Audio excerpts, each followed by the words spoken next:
Covid-19 et VIH-Sida. Préoccupation mondiale, prévention et contrôle.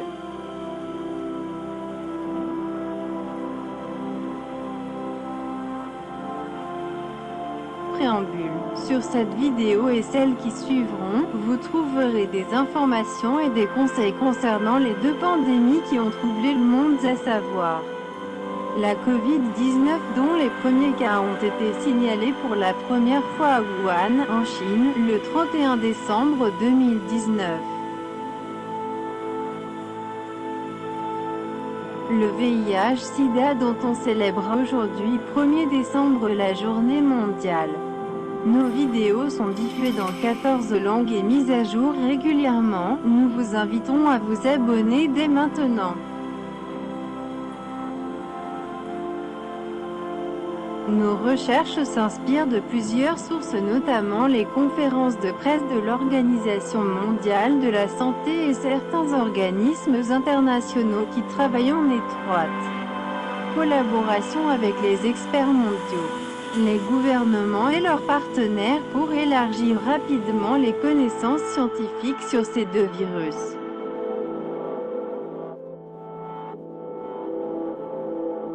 Il s'agit donc de suivre la propagation et la virulence de ces virus et de donner des conseils sur les mesures à prendre pour protéger les populations et empêcher la propagation de cette flambée du Covid-19 ainsi que la persistance du VIH-Sida malgré les progrès réalisés jusqu'à présent.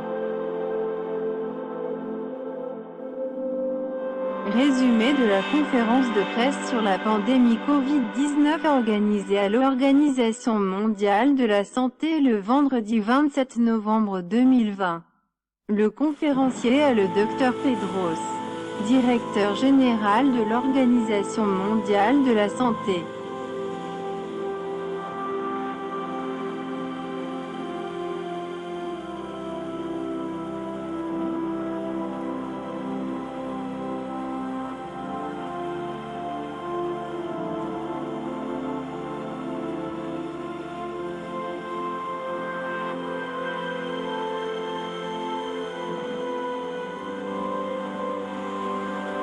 Le docteur Tedros a dit dans cette conférence ce qui suit: la Covid-19 est une pandémie qui est chaotique et désordonnée. Tous les pays ont été touchés mais pas de la même façon. Plus précisément 70% des cas sont répertoriés dans 4 pays seulement. Beaucoup pensent que la pandémie peut être endiguée et contrôlée avec les outils existants.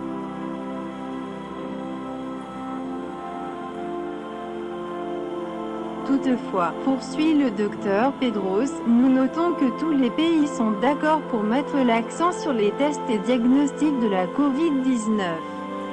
Depuis le début de la pandémie de la Covid-19, l'Organisation mondiale de la santé a mis l'accent sur les tests et les diagnostics de la Covid-19. L'Organisation mondiale de la santé a fourni aux pays des outils pour qu'ils le fassent.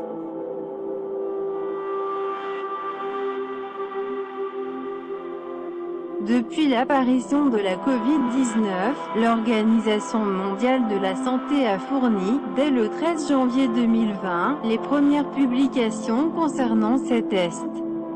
Depuis cette date, l'Organisation mondiale de la santé a acheminé des millions de tests, méthodes et produits de diagnostic de la Covid-19.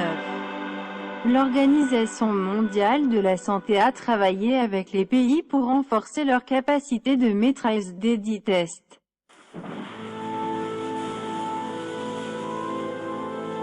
Aujourd'hui, tous les pays africains, par exemple, peuvent procéder à des tests concernant la Covid-19.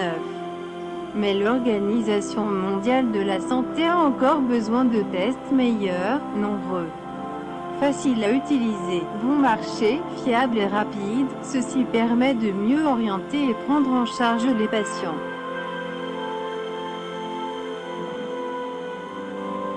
En septembre 2020, l'Organisation mondiale de la santé a publié son système et ses produits de diagnostic de la Covid-19. En effet, de nombreux fabricants dans le monde offrent des produits qui permettent de diagnostiquer la Covid-19. L'Organisation mondiale de la santé, le Fonds mondial et d'autres partenaires ont évalué plus de 50 produits de diagnostic dont ceux que le patient peut s'administrer lui-même.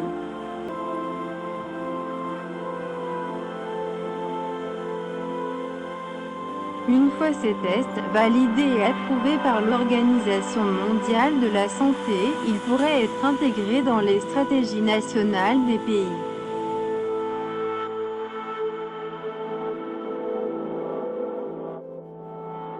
L'essai Solidarity est un essai clinique international censé aider à trouver un traitement efficace contre la Covid-19. Mis sur pied par l'Organisation mondiale de la santé et ses partenaires. C'est l'un des plus grands essais contrôlés pour les traitements de la Covid-19. Près de 12 000 patients y participent dans 500 centres hospitaliers de plus d'une trentaine de pays.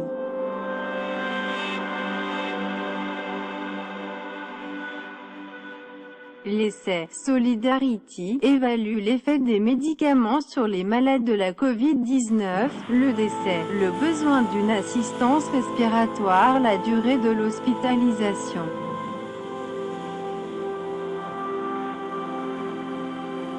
L'essai compare des options thérapeutiques aux soins classiques pour déterminer leur efficacité relative contre la Covid-19. Cet essai, pour lequel des malades sont recrutés dans plusieurs pays, vise à déterminer si l'un des médicaments augmente les chances de survie ou diminue le besoin de ventilation ou la durée de l'hospitalisation. D'autres médicaments peuvent être ajoutés à l'essai en fonction des nouveaux éléments disponibles.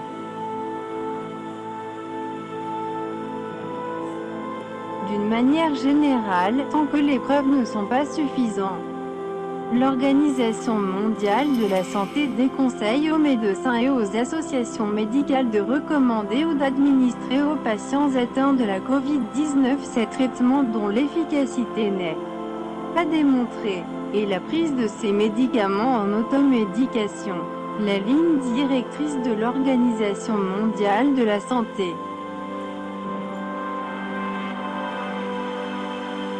Les résultats provisoires de l'essai Solidarity ont été publiés le 15 octobre 2020. Il a été constaté que les 4 traitements évalués, remdesivir, hydroxychloroquine, lopinavir, ritonavir et interféron, n'avaient que peu ou pas d'effet sur la mortalité globale, la mise en route de la ventilation et la durée du séjour à l'hôpital chez les malades hospitalisés.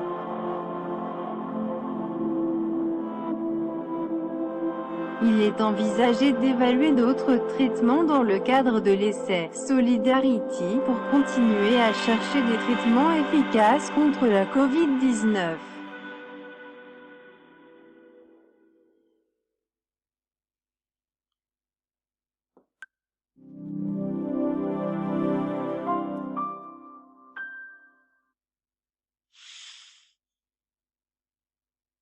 Alors, dès que le prélèvement est entre nos mains, on va utiliser des techniques qui permettent de extraire les génomes des virus, si le virus est présent, dans l'échantillon. Et à partir de ces génomes isolés, on a des tests qui permettent d'amplifier une toute petite partie spécifique de ce génome, qui va nous donner un signal positif s'il y a présence de ce virus, ou absolument négatif s'il n'y a pas présence de ce virus. On compte environ 4 heures avant d'avoir un résultat. Vous pouvez imaginer un prélèvement respiratoire d'un patient qui se retrouve finalement dans un petit tube avec du liquide. Depuis ce liquide qui contient des cellules humaines, de la salive ou des protéines, etc., vous avez présence ou non de ce virus. Ce qu'on va le faire, c'est extraire tout ce qui est matériel génétique, donc du génome des cellules, des virus s'il y en a, et tout ceci, vous allez le mettre en présence de petits outils moléculaires qui vont justement permettre d'amplifier de manière très spécifique le génome de ce coronavirus. Une toute petite portion de ce génome va, au fil du temps, avec cette technique d'amplification, ces réactions de polymérisation en chaîne, donc cette PCR, va s'amplifier des dizaines, des centaines, des milliers, des millions de fois, jusqu'à donner un signal qui soit perceptible par la machine. Si le signal est positif, présence de virus. S'il n'y a aucun signal à la fin de l'expérience, à la fin de l'analyse, pas de virus.